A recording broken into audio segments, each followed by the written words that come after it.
Motivated business owner, welcome to the Small Business Big Marketing Spotlight. I'm your host, Timbo Reid, and today's bright spark is Andrew Spira, a serial entrepreneur, speaker, coach, and self-confessed recovered drug addict. You can hear his story of transformation in episode 6 of this podcast. Now, with a multi-million-dollar real estate portfolio, Andrew is now at the forefront of the fintech boom as the founder of the high-volume lending business Skyecap. Andrew, welcome back to the Spotlight. Good morning, Timbo, and thank you for having me once again. It's my pleasure.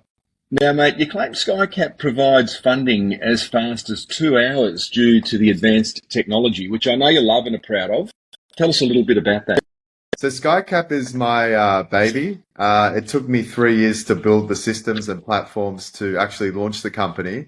And I guess the question around the 2 hours is I've automated the loan approval process through AI. I've created my own metrics, kind of like lending for dummies.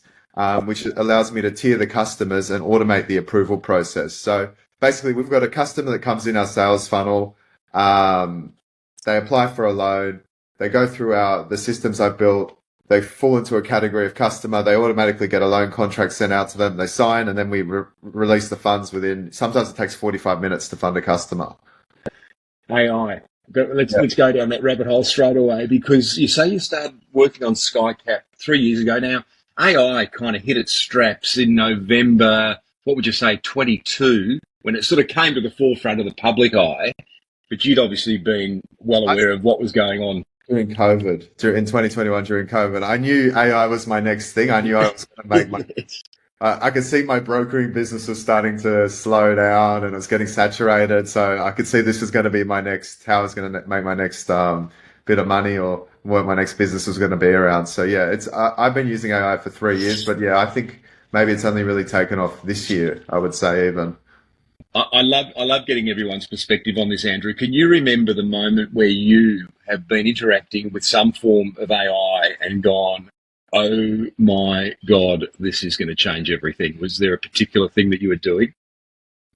I can't remember the guy's name, but there was this influencer. He's on Shark Tank now. Shark Tank Australia is one of the Shark Tank guys. You probably know what I'm talking about. And he's saying, ChatGPT is going to be the next thing. And I'm like, what is this ChatGPT? And I go onto it and I start fiddling with it. And as soon as I started fiddling with it, I could see that this was going to be the next big thing for my business. I was going to use this to make money. I could see it as a money-making tool straight away.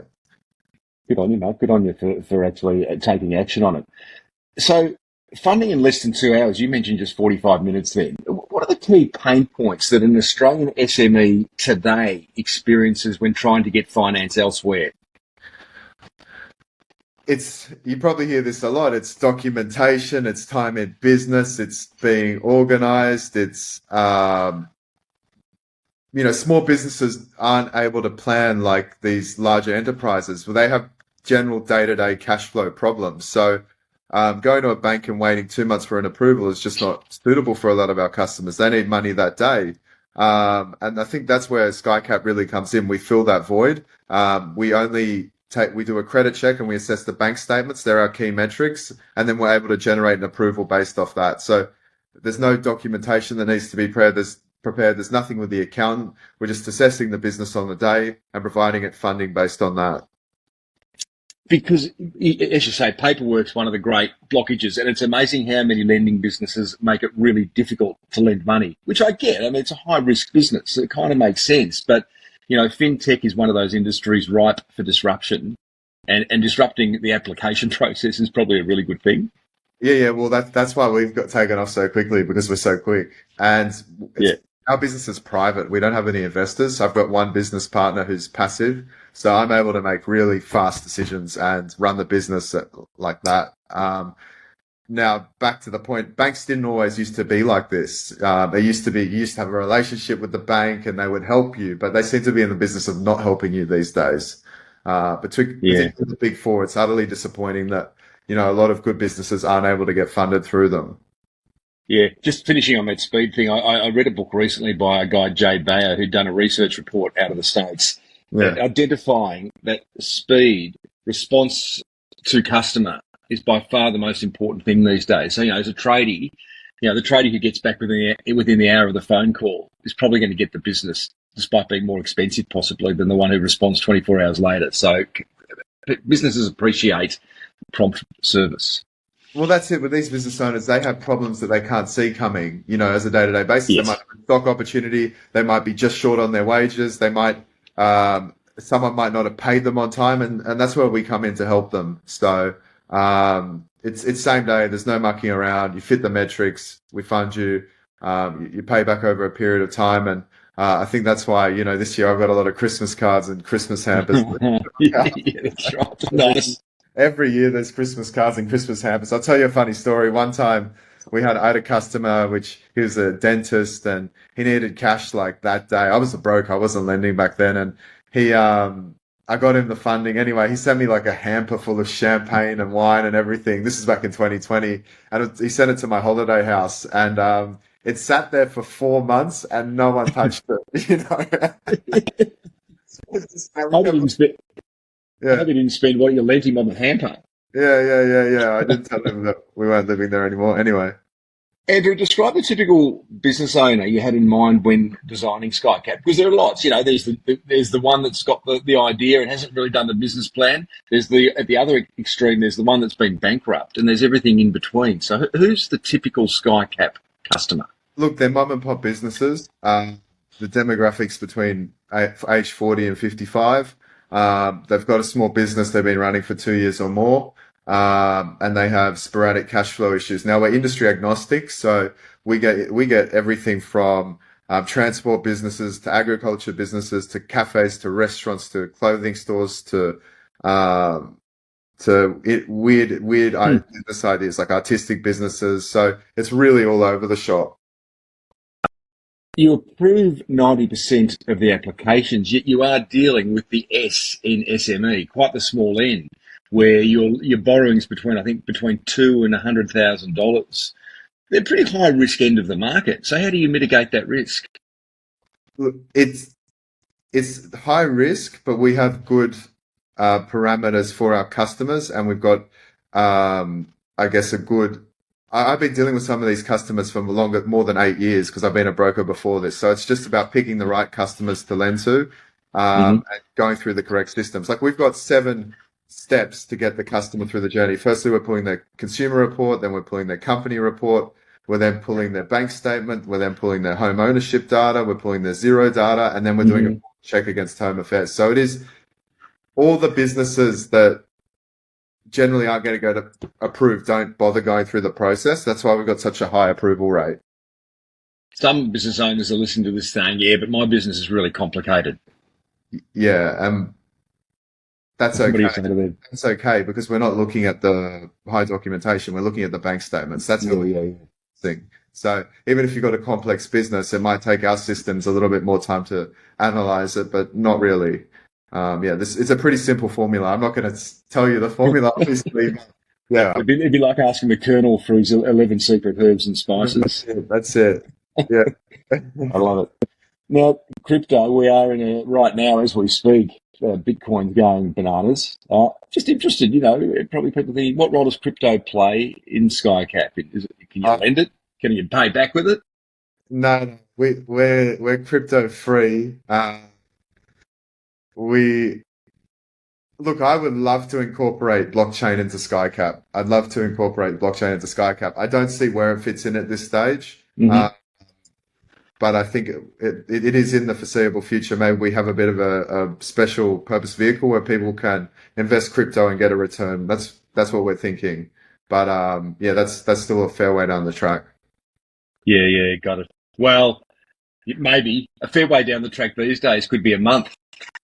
Yeah, or 2 weeks, or next week when I wake up and it's Christmas and I'm bored. Yeah, yeah.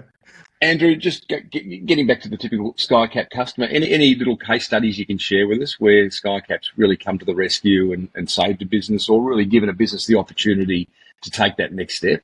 Look, it was the first loan we ever did at Skyecap, which is probably the greatest one. This guy had written off his car. He owned a driving school in Canberra.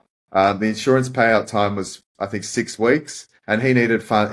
He couldn't afford to stay off the road for any more than a day because he had all these bookings and he had return customers and kids that he was teaching how to drive and adults as well. and we were able to get him the 10 grand within an hour. He bought the new car, and then the insurance reimbursed him in 4 weeks, and we got reimbursed as well. So I think that's probably the most memorable one. It was also the first loan. And another one was, we had this blue chip customer, owned 5 properties up in Port Stephens. He was a plumber, and he needed 40 grand that day. This guy was a bank level customer.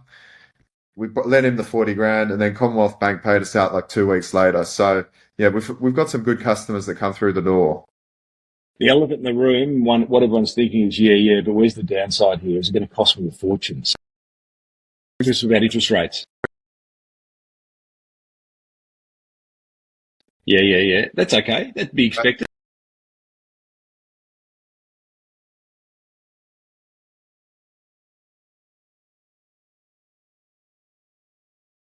Is there a minimum loan period?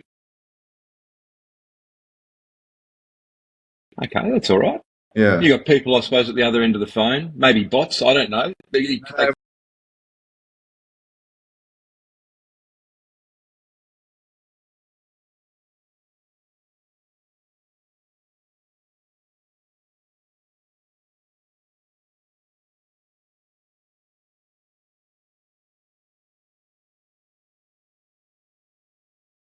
Well, I suppose it's very scalable outside of the legislation that surrounds money lending in each country.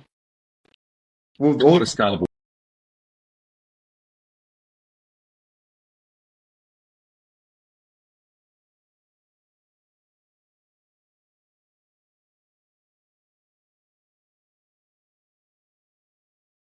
You've got a very business background, Andrew, and there are business owners listening who think, "Oh, I'd really love to borrow money, but debt. I hear debt's bad. I should never carry debt."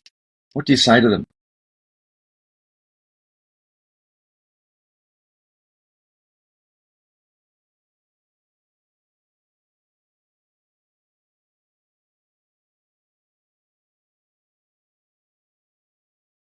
What's the mindset around carrying that debt, though? Once you got the loan's come through in 45 minutes through Skyecap. Now you owe 30 grand. You've never had to owe 30 grand before.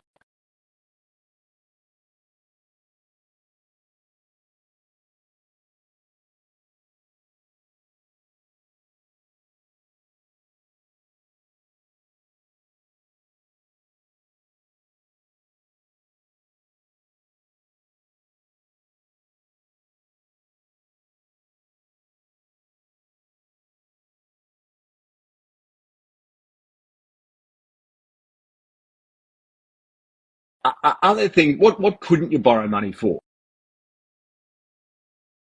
Anything personal. Yeah. Fair enough. Andrew, well done on bringing it to market.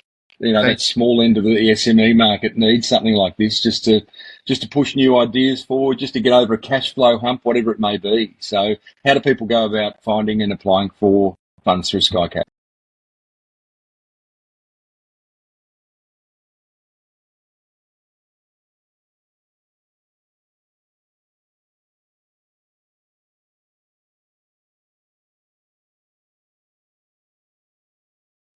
Dare I ask, Andrew, being the serial entrepreneur that you are, is there another idea bubbling in the background? Or